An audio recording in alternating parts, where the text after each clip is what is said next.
नमस्कार, मैं Satish Bhardwaj, editor Panipat today. हलचल के इस अंक में दर्शकों का स्वागत है।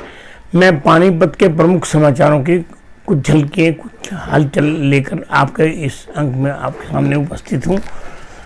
जैन चौक पर आधा दर्जन कॉलोनी वासियों की जानकारी लेने और उनकी समस्याओं की जानकारी लेने पार्षद दुष्यंत भट्ट मौके पर पहुंचे। विधायक प्रमोद विज ने कार्यकर्ताओं से मास्क पहनकर ही घर से निकलने की अपील की। पुलिस कर्मियों ने बैरिकेड के पीछे खड़े होकर साथी को अंतिम सलामी दी।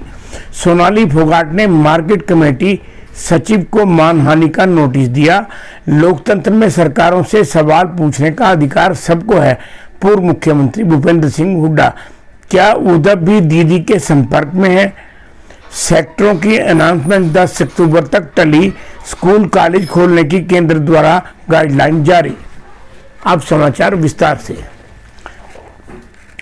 सिद्धार्थनगर में आधा दर्जन कॉलोनियों के रहने वाले जैन चौक पर धरने पर बैठे वहां के निवासियों से मिलने वरिष्ठ भाजपा पार्षद दुष्यंत भट्ट धरना स्थल पर पहुंचे और उन्होंने वहाँ धरना दे रहे वहाँ के रहने वाले निवासियों से वहाँ उनकी समस्याओं की विस्तार से जानकारी ली और उन्हें आश्वस्त किया कि ये वह इन समस्याओं का यथासंभव हल निकलवाएंगे। पार्षद दुष्यंत भट्ट ने धरना स्थल पर जाकर हरिनगर, सिद्धार्थनगर, बिल्लू कॉलोनी व आसपास के रहने वाले अपने समर्थकों से उनकी समस्याओं की प्राथमिकता से समाधान के लिए आश्वस्त किया।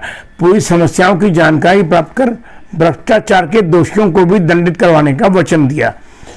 संगठन के प्रमुख सुशील कुमार व दीपक शर्मा ने पार्षद को आश्वासन दिया कि काम पूरा होने तक यहाँ के रहने वाले धरने पर बैठे रहेंगे, लेकिन धरना बड़ा ही शांतिपूर्ण रहेगा।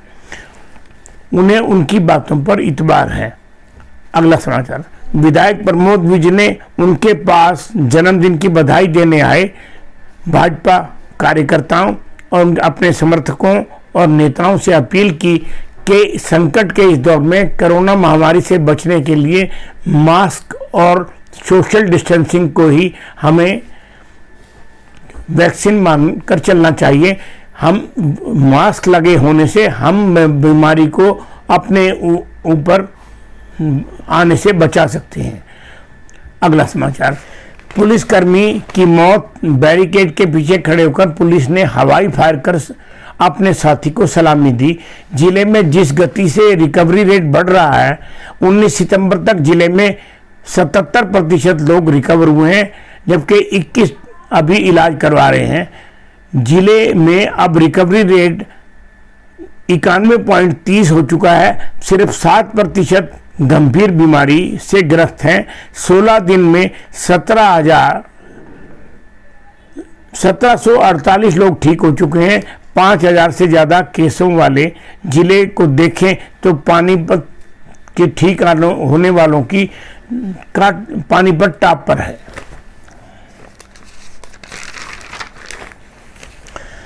चर्चित भाजपा नेत्री द्वारा मार्केट कमेटी सचिव को मानहानि का नोटिस। भाजपा नेत्री सोनाली फोगाट के वकील दिलीप जाखड़ ने मार्केट कमेटी के सचिव से मारपीट के आधार पर 5 करोड़ की मानहानि का नोटिस भेजकर एक बार फिर पुरानी घटना को चर्चा में ला दिया है। सोनाली का आरोप है कि धन के अलावा उन्हें राजनीतिक तौर पर भी उन्हें इस प्रकरण से नुकसान हुआ है। सुल्तान सिंह ने सोनाली फोगाट की बेल रद्द करने की याचिका के कारण सोनाली की ज़्यादा हरासमेंट हुई है।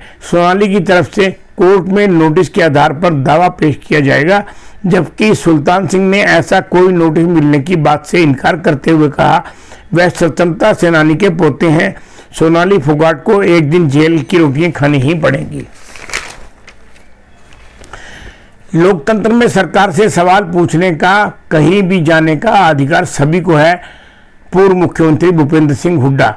पूर्व मुख्यमंत्री भूपेंद्र सिंह हुड्डा ने चंडीगढ़ में पत्रकारों से अनौपचारिक बातचीत में स्पष्ट किया, लोकतंत्र में हर किसी को अपनी आवाज उठाने, सरकार से सवाल पूछने का या कहीं आने जाने का अधिकार सभी को है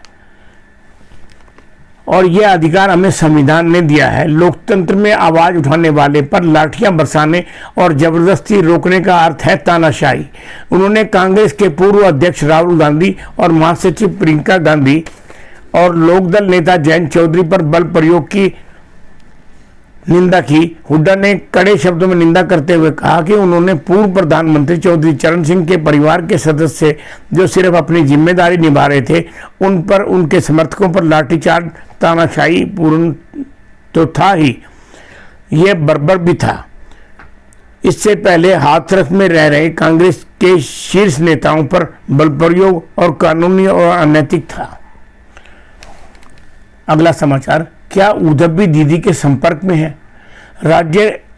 संजय राउत और पूर्व मुख्यमंत्री देवेंद्र फडणवीस के बीच मुलाकात से बीजेपी शिवसेना के संबंधों को लेकर अटकलों का बाजार गर्म है। लेकिन पश्चिम बंगाल में शिवसेना के राज्य सचिव अशोक सरकार अब पश्चिम बंगाल के राज्यपाल की भूमिका के खिलाफ मुखर हैं। इतना ही नहीं, शिवसेना ने बंगाल में राज्यपाल के खिलाफ जिलावार आंदोलन के अर्थ अलग ही लगाए जा रहे हैं। उद्धव भी दीदी के संपर्क में है। इनसे राजनीतिक अटकलों का बाजार गर्म है। अनाउंसमेंट की प्रतीक्षा कर रहे 60 सेक्टरों के और घरों के और प्लाटों के मालिक राशि अपडेट न होने से निराश हैं। HSBP व एसोसिएशनों के बीच ब्याज दरों को लेकर उपजी कड़वाहट के कारण राशि अपडेट की प्रक्रिया स्थगित की गई थी। HSBP के मुख्य प्रशासक ने रिकैलकुलेशन के बारे में स्पष्ट किया कि रिकैलकुलेशन प्रक्रिया पूर्ण हो चुकी है। सेक्टरों की नई राशि अपडेट करने व उसे PPM में अपलोड करने की समस्त कार्रवाई पूर्ण करने का काम 10 अक्टूबर तक कर दिया जाएगा। इसके लिए 5 सदस्यों की कमेटी का गठन की गई है। जारी पत्र में इस पूरी प्रक्रिया को full and final settlement scheme का नाम दिया गया है। इसी पत्र का एसोसिएशन के प्रधान कुलदीप वत्स व अन्य द्वारा विरोध को सिर्फ लटकाने का प्रयास माना जा रहा है। सेक्टर वासियों में भ्रम की स्थिति पैदा हो गई है। वत्स ने कहा कि बैठक के दौरान HSBP के मुख्य प्रशासक द्वारा जारी पत्र के मुद्दे को लगभग सभी जिलों के संगठनों ने उठाया है और इसे लेकर काफी बहस भी हुई है।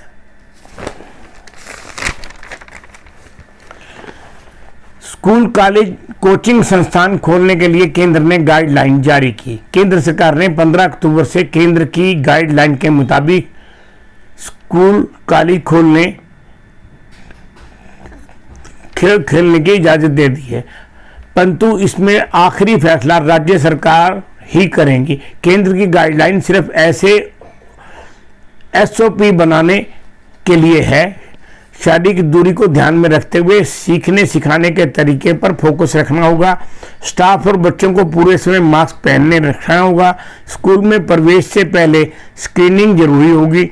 अभिभावक यदि बच्चों को अभी स्कूल नहीं भेजना चाहते तो ऑनलाइन कक्षाएं जारी रखनी होगी। स्कूल में समारोह इवेंट नहीं होंगे।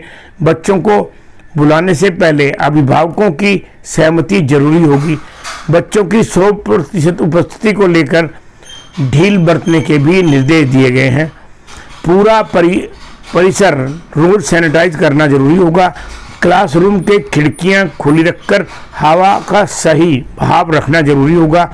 क्लास या ग्रुप एक्टिविटी के दौरान मास्क पहनना जरूरी होगा।